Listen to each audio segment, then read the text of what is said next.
Guys, हम बात करने वाले हैं आज यूनिफॉर्मली रोटेटिंग फ्रेम अर्थात एक समान घूर्णन करता हुआ फ्रेम की बात करने वाले हैं। पिछली वीडियो में हमने देखा था कि जो इनर्शियल फ्रेम है, ऐसा फ्रेम होता था जो न्यूटन्स के लॉ को फॉलो करता था। परंतु ऐसे भी कुछ फ्रेम देखे गए जिसमें न्यूटन्स के लॉ अप्लाई नहीं किए जा सकते। तो ऐसे जो फ्रेम है वो प्रायः घूर्णन या घूर्णी गति करने वाला फ्रेम होता है।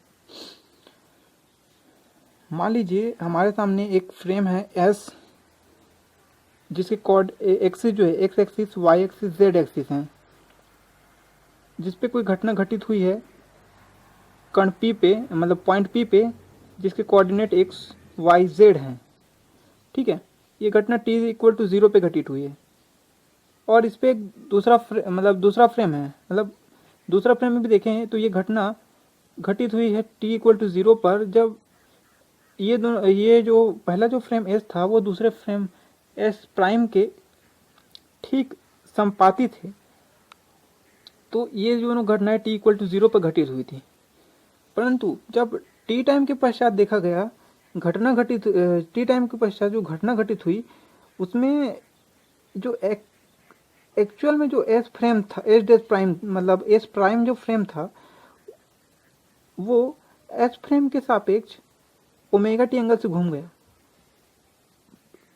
एक्स एक्सिस के अनुदिश वाई को घुमा, परंतु जो जेड एक्सिस था वो नहीं घुमा, वो इस संपाती ही रहा और तीनों जो एक्सिस थी परस्पर परपेंडिकुलर रही। तो ऐसी कंडीशन में जो एस और एस प्राइम जो फ्रेम है, इसके जो पार्टिकल जो पॉइंट पी पे जो घटना घटित हुई है उसमें जो एक्स वाई जेड और x prime y prime z prime, मतलब दोनों जो घटनाएं घटित हुई हैं मतलब पॉइंट पी पे, उसके जो कोऑर्डिनेट थे उनमें एक रिलेशन स्थापित करना होगा जिससे हम ये बता सकें कि घटना घटित हुई उसमें वेलोसिटी और एक्सीलरेशन क्या था। तो ऐसे जो इक्वेशन होते हैं उसको हम गैलीलियन रूपांतरण या रूपांतरण समीकरण के नाम से जानते हैं। तो इसके लिए सबसे पहले हम यदि देखें एक्स प्राइम के लिए देखें तो एक्स प्राइम कैसे निकालेंगे, तो ये निकलेगा, तो एक्स एक्सिस के अनुदिश नहीं, मतलब ओ एक्स, यहाँ से ये जो ओ पॉइंट है वहाँ से ओ एक्स प्राइम के अनुदिश जो घटक हैं एक्स वाई जेड घटक, उनके वेगों का मतलब एक्स वाई जेड घटकों के जो योग हैं उसके तुल्य होगा। तो सबसे पहले एक्स घटक लेते हैं, एक्स एक्स के लिए एक्स होगा और ये कॉस ओमेगा टी का एंगल के साथ घुमा है उसी डायरेक्शन में, तो ये कॉस ओमेगा टी, प्लस ये वाई के लिए वाई रहेगा और cos pi by two minus omega t के एंगल से घुमा, तो ये आया। फिर जो जेड एक्सिस थी वो तो परस्पर परपेंडिकुलर थी, सो कॉस पाई बाई टू का एंगल बना। और देख हम जानते हैं कि इसको यहाँ से इसको सॉल्व करें तो ये कुछ इस प्रकार से निकलेगा, x cos omega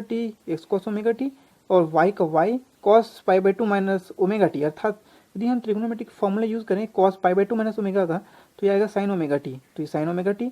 plus cos pi by two, मतलब जो ट्रिग्नोमेट्रिक जो टेबल है वहाँ से pi cos pi by two equal to होता है 0, सो 0। और वाई प्राइम के लिए यदि हम इसमें इस जो फ्रेम है एस प्राइम जो फ्रेम है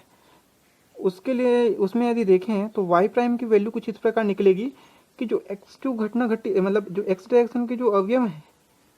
एक्स एक्सिस के जो अवयव हैं, तो एक्स का वो वाई के तो विपरीत है, मतलब वाई के वैल्यू में कमी लाती है अर्थात तो ऋणात्मक देता है। सो हमने इसको माइनस के साथ शो किया और ये कॉस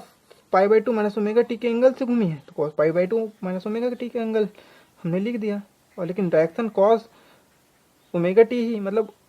जो फ्रेम है वो एक्स से वाई की ओर ही गया, इस वजह से हमने इसको इस प्रकार से शो किया है। Plus y cos omega t, क्योंकि कॉस ओमेगा टी के एंगल से घूमा है वो, सो ये आया, plus z cos pi by two, z axis जो परस्पर परपेंडिकुलर, सो ये आएगा। अब देखते हैं इसको अगर सॉल्व करें तो ये कुछ इस प्रकार से आती है वैल्यू एस प्राइम की value minus x sine omega t plus y cos omega t plus इसकी वैल्यू 0, तो ये आ गया। इसी प्रकार यदि जेड प्राइम की अगर बात करें तो एक्स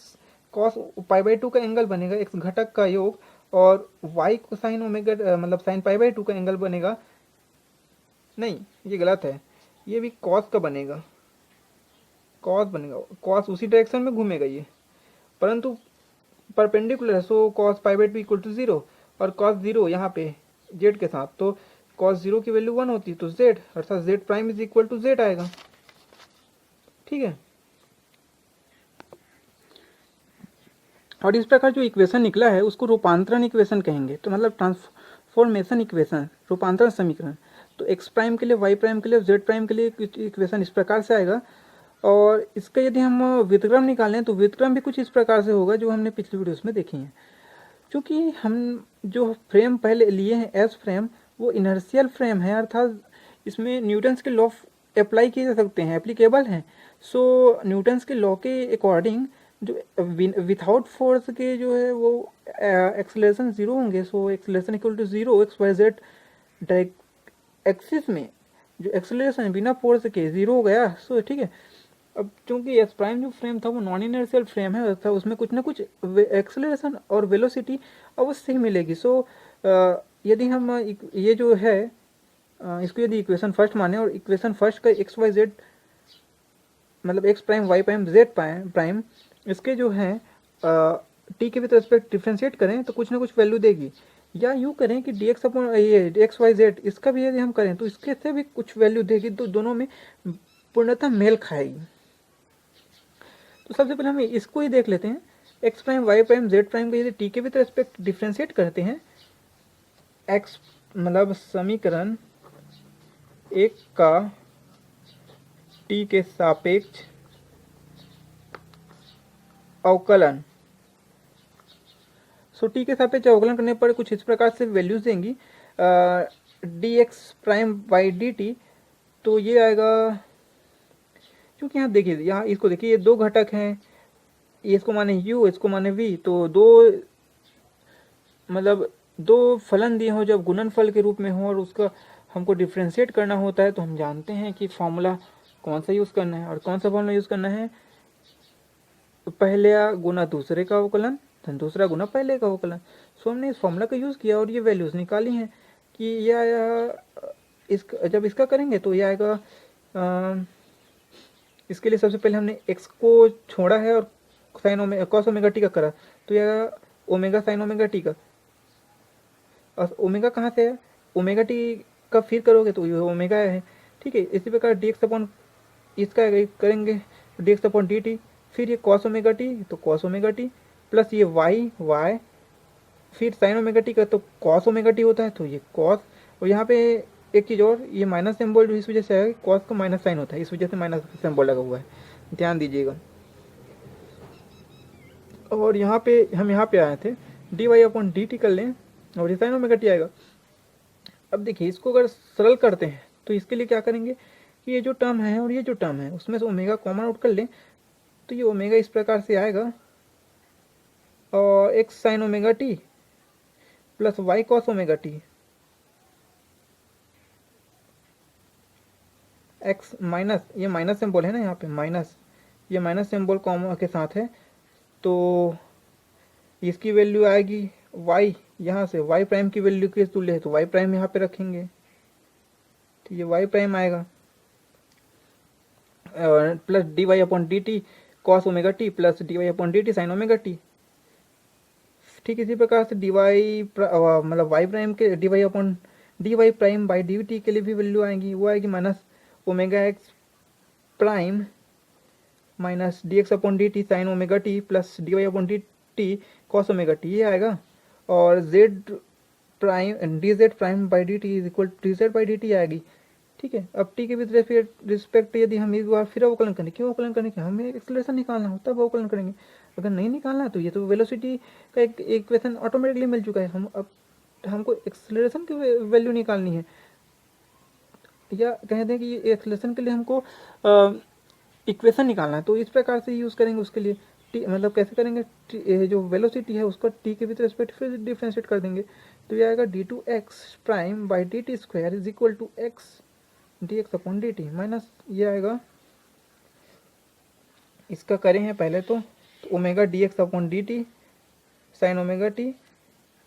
फिर ये omega d y upon d t cos omega t. अब यहाँ से क्या किए हैं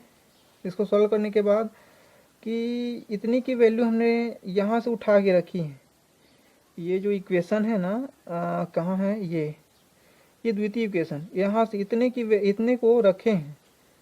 किसकी जगह पे, इतने के जगह हमने इतने को रखा है,